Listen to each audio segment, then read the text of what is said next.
Good night, folks, and welcome to my combat channel. I'm Fabiano Iha, the king of armbar. And I'm Heather Storm, filling in for Ron Yakman today.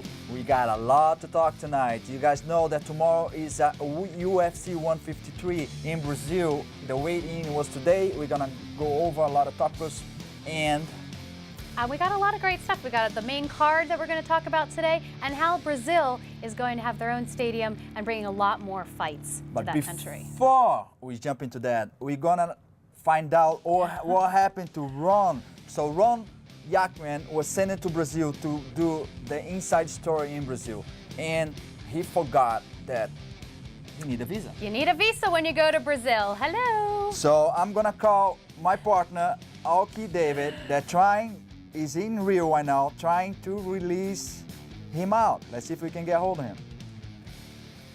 Oh man, it's not looking good for Ron. Yeah, let me tell Ron, ya. guys, if you go to Brazil, you need... Hello. Hi, Aoki, are you... Fabiano, hello. How's everything there? How's Ron look like? I just arrived. We have a serious problem, Fabiano. I don't know how to say it to you. I visited him in the cell, and he's not looking very well. He was limping horribly. It looks like some of the prisoners or some of the guys have had their way with him, and they're not going to be letting him go anytime soon. It's very unfortunate. I am trying to see what I can do through the consulate, but Fabiano, I don't think you'll be returning to the show. Certainly not this week, and God willing, sometime next year. Oh my God. Oh my goodness. So I hope he doesn't get married over there. I think that he's been married a few times in the Oh last 24 hours. Oh my God. Okay, do the best to try bring him back. Enjoy your time in Brazil. I'll do my best. Thank you, Fabiano. Thank you. Well, Bye-bye. Wow. well, so, Ron, It why sounds you do like- that? Guys, you need to know that when you go to Brazil, you need to check first if you need a visa. And you do need a visa to go to Brazil if you are American. it sounds like Ron now has an episode for Locked Up Abroad. There we go. Anyway, so we're gonna jump into UFC 153 and take a look on the video of the weigh-in. It was pretty exciting this afternoon for us. That's right. There's a lot of great guys lined up to fight tonight. Rick Story, And Demian Maia. Damon Maia, here you go. John Fitch, Eric Silva. That's gonna be a great fight. I can't wait for that one. Yeah, and then we got Fabio Maldonado And Glover. Glover Teixeira. There we go. Everybody know. Minotauro Nogueira. and Dave Herman. There you go. And then, of course, the main card that the main event that everyone's waiting for. Stephan Bonner and Anderson Silva. This is what everybody's waiting Look, for. Anderson is a little bit out of shape. You never see him a little bit extra. He doesn't need Well, to that's cut what that he's much doing weight. for this Exactly. fight. That's what he's Yeah. doing. He didn't have to cut the weight. He's going to move up and fight Bonner. Yeah, that's gonna be a very excited fight tomorrow, folks. If you can, see this show, is gonna be great. Again, Anderson got a last minute and decides to jump into the main event, and that's exactly what he did. And who knows? Well, it doesn't Very have no effect for hard him, though. situation because, Stephan can pull that out. A lot of people think they cannot. Odds today is 1,100 against Against Silva? Against against Bonner. Oh, okay, So you need to okay. put That makes more $1,100 to make 100 back. It's crazy.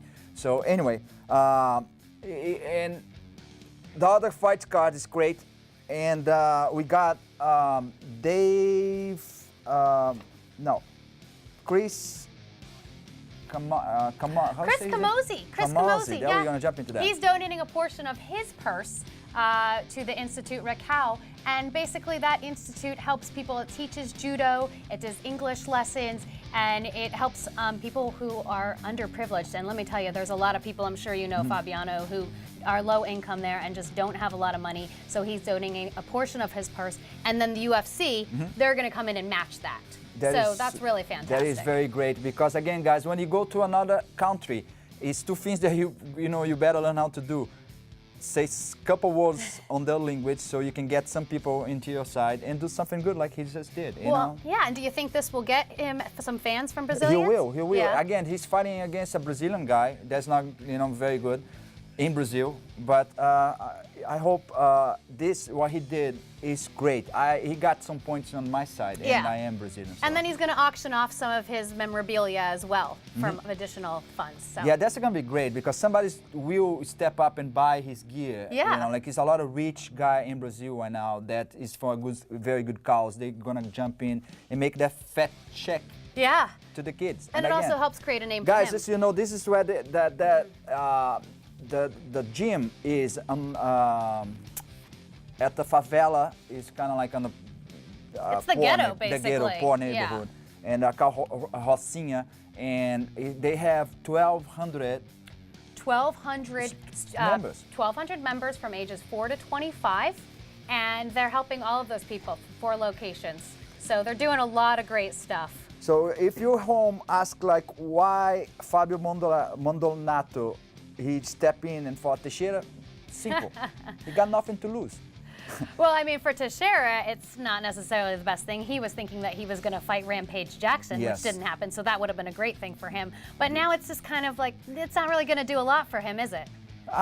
In my opinion, they do want to bring Teixeira up. Teixeira been doing very great. He's last, I believe, 14 or 15 fights on the road without losing, and he lost a big opponent, that be Rampage Jackson, and then they brought somebody in just so make sure that he's still fighting because, in my opinion, they want to bring him to fight John Jones. They want to make him look good. Like not tomorrow, but it's stepping him up to Right. be another champion. They want to make him look good, and Maldonado's taking this opportunity and saying, hey, he's going down. Yeah, nothing to lose, nothing to lose. Anyway, guys, we gotta pay the bills. We'll be right back. Stay tuned. Don't lose. Today he's got a better looking than me, so you can keep your eyes on. Welcome back, guys. So a lot of people have wanted to see Anderson Silva fight John Jones, but he says no way. Well, it's like some people thought about that because he's fighting tomorrow on the 205. They thought about maybe he, step up on the way, and he Right. can fight the champion, that is John Jones. And he just said, "There's no way. I just did that to help the promotion, help the UFC, but I'm not gonna go into 205." Right. He also said that a lot of more people deserve the shot for the title Right. before him. Otherwise, And he's right, jumping because- around. Yeah, this is not his weight division, and it's make no sense at this point. And it's like that's the shit right there. That's the guy that they thinking about possibly becoming up and fight John Jones. So Anderson been saying that okay, he maybe can go ahead and do a catch up with George St. Pierre if George St. Pierre is still the champion on his next fight his next coming fight. Then you'd have the top 2 guys basically Yeah, going it's like, head to head. again, as a promoter view, I don't think that is a good, good thing to do because you got 2 champions fighting against each other. Of course, one's gonna lose, and so you kind of build up the champion, you build up the foundation, and then you're gonna drop one down. Right. That doesn't seem to make a lot of sense. But make yet too much Dana sense. White's kind of behind this Anderson Silva versus John Jones kind of thing. He's behind also Anderson Silva against George St. Pierre. Right. So I don't know. I kind of disagree. I don't think that's going to happen. If that happens, it's going to be definitely an end of Anderson's career. But would it really affect his title? I mean, he's defended his title 10 times. If he went against George St. Pierre, would that affect his title? No, because they probably do a catchweight. That Okay. means it's not going to be from the title. This is going to be a super fight, and it's going to be a 5 rounds. Everything's going to be the same, but it's not going to be a title. Okay. So it'd be safe. Just in that for part. show. Yeah, just for show. Just to prove who's the top. Yes, exactly. So the whole Olympic going to Brazil and the whole thing was going on right now at the MMA in Brazil. UFC got greedy. They think they can fill it up Maracanã. If you're Right. a big soccer fan, you heard that name before. Well, they hold 96,000 people in that stadium. I mean, that's a lot of people. I mean, right now the fight down in Brazil is sold out, the one that's tomorrow. Yes. But we're talking about a lot more people in this Macarana. Yes. I can't even say the name, Brazilian It name. is a Brazilian name called Maracanã. Maracanã. It's like, you see how hard it is for me now? You take a little taste. I of me. sympathize now. There you go. Yeah, so they plan and do have a fight in 2013 there, and for something like that, they definitely gonna need Anderson Silva against John Jones. Oh, yeah, See, here it is, here it so- is. So they know what they're praying for. Well, right now, Canada is the second revenue leader under U.S. for UFC, but Brazil says that they can take that they're gonna, you know. Well, Brazil can take that as the same as Japan used to do. Pride in Japan used to be like big numbers, big numbers, like 95,000 on the baseball stadium. Yeah. On the That's Tokyo Dome, and a couple other places. So, and again, the same numbers of fans in Brazil and Japan, they're similar, and Yeah. they're kind of equal all over the world. Just they have these big, stadiums. Well, it makes sense, right? I mean, this is where mixed martial arts kind of came from. I mean, Yeah, why that's not? it, yeah. It makes sense that I would have that kind of fan base The there. Maracanã, as we speak, is being remodeling and getting ready for the World Cup. Wow, Yeah, that's gonna be great. that's going to be amazing. So well, I can say it's my favorite. I don't know about you. Okay? Ron needs to agree with me, okay? But I think you will as well.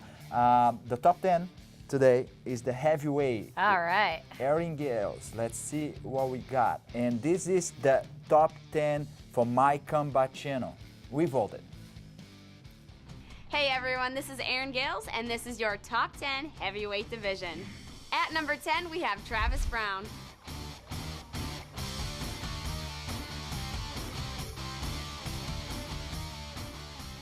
At number 9, we have Antonio Bigfoot Silva.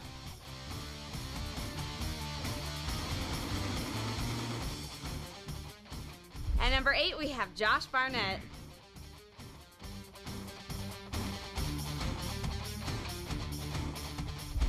Number 7, Shane Carwin.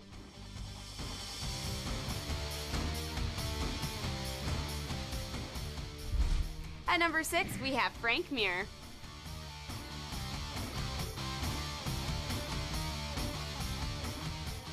At number 5, we have Daniel Cormier.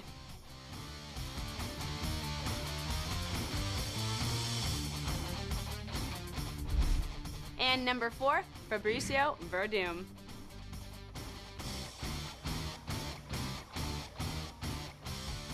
Number 3, Cain Velasquez.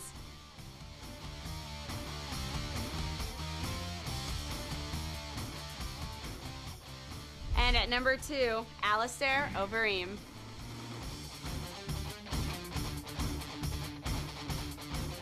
And at number 1, the champion, Junior Dos Santos.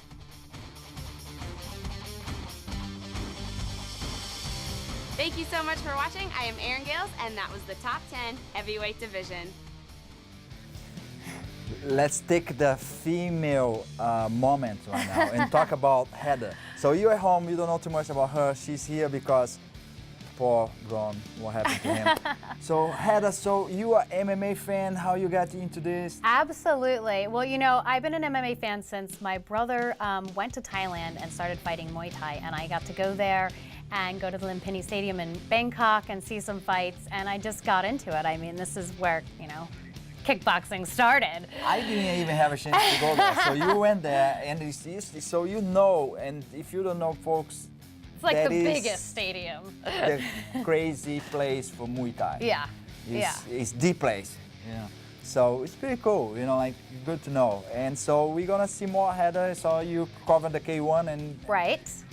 we need to go to a commercial. We need to pay our bills. We'll We'll be be right back.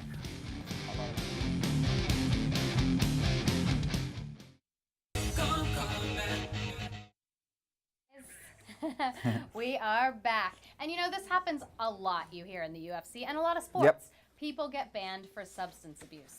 Yep. So it's happened again, this time to Jake Shields, and he's banned for 6 months. That's quite a long time, isn't it? Well, lucky him that he's young, still have time. But if he's on like an end of his career, that means see you later, Yeah. alligator. Yeah. Yeah. Jake is, in my opinion, he's a very good fighter, very, very, very talented. He was to be one of the best ground work guys there. He's one of the most impressive victory of his was against Dan Henderson, and unfortunately, he lost that battle. Well, and then this makes people question, was he shooting up steroids and this is why he was winning and doing so well, and is now he not going to be able to do so well, or what do you think it'll affect his fight at all? When he comes back? He's not like if it is a steroid, it's something that is from his healthy. It's kind of like not like testosterone or something like that make him stronger, because he's already built up himself, so he doesn't need that Right. kind of stuff. So, I mean, what would you be using then? They didn't release exactly what he got caught into, Could have so been smoking pot for all we know. maybe, and that that happened. That's not going to help a fight. That happened before. That happened before. When I fought Laverne Clark, he got caught, and he got caught smoking pot. And the good part about that is that I get a half of his purse because he got penalty. He got a half of his purse. Well, that's so. a benefit for you then. Yeah, Absolutely. it's definitely. That was good for me. Oh, and I lost my mic. Anyway, we're gonna talk about Dave Herman against Nogueira. That is not an easy fight, and in my opinion, one of these two fighters is gonna go bye-bye from UFC. Dave coming from 2 losses, one against Roy and another one against Stefan. And Nogueira, as you guys know, he fought last year, and what happened to him? He got his arm broken by Frank Mir. I mean, he hasn't fought since he had his arm broken. I mean, that was Yeah. 10 months ago. So, I mean, that's got to shake your confidence up a little bit, right? I mean, you have an injury, you kind of got to be nursing it in the back of your mind. Yeah, it's not only that. It's like he also it's the first time he got submit. First time ever he got submit in the ring. So both is back. Of course, Nogueira in Brazil, it is, if you want to throw a fight in Brazil, you need to have Nogueira. It's like, half of that, have no idea how loud that place is gonna be when he walk in. And I love him. He's a great guy. He been fighting away before me. Well, he has already. 42 professional fights. Yeah. I mean, that's a lot of fights. He's been fighting for 13 years professionally. Yeah. So, I mean, this is a guy, they asked him in the press conference if he was going to retire after this fight, You and he better. said, no way. Well, you better, but let's see.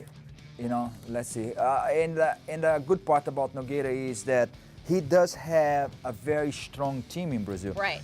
His team, the Team Nogueira in Brazil, right now, as we speak, they have 74 members. So it's 74 fighters, 74 bodies that you can go, training.